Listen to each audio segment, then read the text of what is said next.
पानी की एक एक बूंद के लिए तरसते खेत, 6 करोड़ से ज्यादा लोग प्यास से परेशान। क्या अपने कर्मों का फल भुगत रहा पाप? नमस्कार, आप देख रहे हैं एनएमएफ न्यूज और मैं हूं आपके साथ शाफनी पटनायक। भारत ने सिंधु जल संधि को रद्द करने के बाद से ही पाकिस्तान बौखलाया हुआ है। ऑपरेशन सिंदूर के बाद पीएम मोदी ने साफ संदेश दिया था कि पानी और खून एक साथ नहीं बहेगा।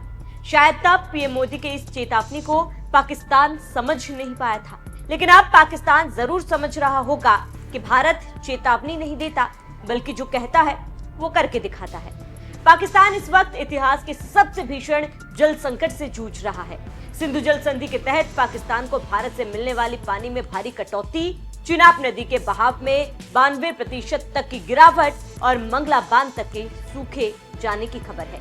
ये सब मिलाकर पाकिस्तान को एक संभावित राष्ट्र खाद्य संकट की ओर धकेल रहे हैं। पाकिस्तान में खरीफ फसलें सूख रही हैं, किसान सड़कों पर हैं, पानी खत्म हो रहा है और अब पाकिस्तान सरकार के खिलाफ लोगों का गुस्सा भी उबाल पर है। सवाल यह है कि क्या ये सिर्फ भारत के सख्त रुख का असर है या पाकिस्तान की आंतरिक जल प्रबंधन विफलता भी इसके लिए उतनी ही जिम्मेदार है।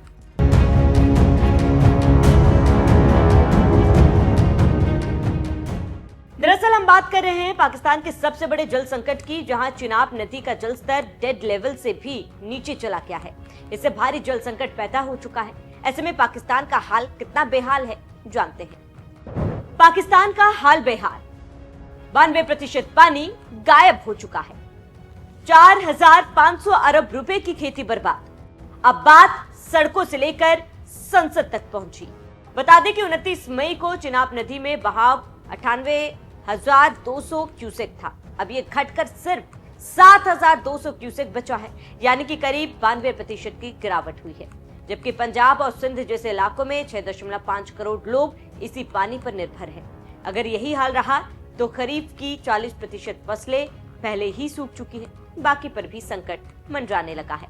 इन सब हालातों के बाद पंजाब और सिंध में किसान सड़कों पर उतर आए हैं और पाकिस्तान की सरकार को इस्लामाबाद कूच की चेतावनी दी है। किसान नेताओं का कहना है कि सरकार कोई राहत नहीं दे रही और भारत के खिलाफ कोई स्पष्ट कदम भी नहीं उठा रही। ऐसी भीषण स्थिति में पाकिस्तान की जनता अब सरकार के खिलाफ ही आवाज उठाने को मजबूर हो गई है। वहीं एक कृषि संगठन पीआरए के अनुसार अब तक पाकिस्तान में करीब 4,500 अरब रुपए का नुकसान हो चुका है। अब इसी से आप अंदाजा लगा सकते हैं कि पाकिस्तान कितनी मुसीबत में है और पाकिस्तान को भी शायद ये समझ आ चुका है कि भारत से दुश्मनी अब उसे भारी पड़ रही है। इसलिए सिंधु जल संधि को बहाल करने के लिए पाकिस्तान ने अब तक भारत को 4 चिट्ठी लिख चुका है। इनमें से एक चिट्ठी ऑपरेशन सिंदूर के बाद भेजी गई थी। ये सभी पत्र पाकिस्तान के जल संसाधन मंत्रालय के सचिव सैयद अली मुतरजा ने भारत के जल शक्ति मंत्रालय को भेजे, जिसे बाद में विदेश मंत्रालय को भेज दिया गया। लेकिन इसके बावजूद भारत ने अब तक सार्वजनिक रूप से कोई जवाब नहीं दिया, क्योंकि मोदी सरकार पहले ही कह चुकी है कि पानी और खून एक साथ नहीं बह सकता। पाकिस्तानी फौज, पाकिस्तान की सरकार जिस तरह आतंकवाद को खाद पानी दे रहे हैं, वो एक दिन पाकिस्तान को ही समाप्त कर देगा। पाकिस्तान को अगर बचना है तो उसे अपने टेरर इंफ्रास्ट्रक्चर का सफाया करना ही होगा। इसके अलावा शांति का कोई रास्ता नहीं है। भारत का मत एकदम स्पष्ट है।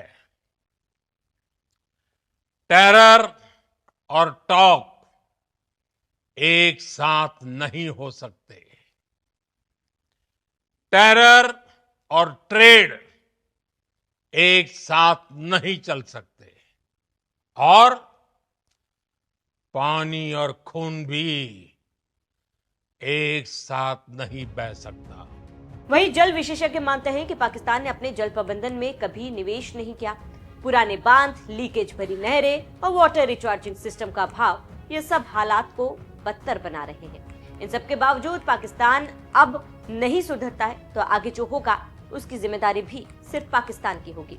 बहरहाल भारत और पाकिस्तान के बीच पानी की लड़ाई अब खेतों से लेकर कूटनीति तक पहुंच चुकी है, लेकिन पाकिस्तान को अब तय करना होगा कि वो समाधान खोजेगा या सिर्फ चिट्ठियों से उम्मीद लगाए बैठेगा।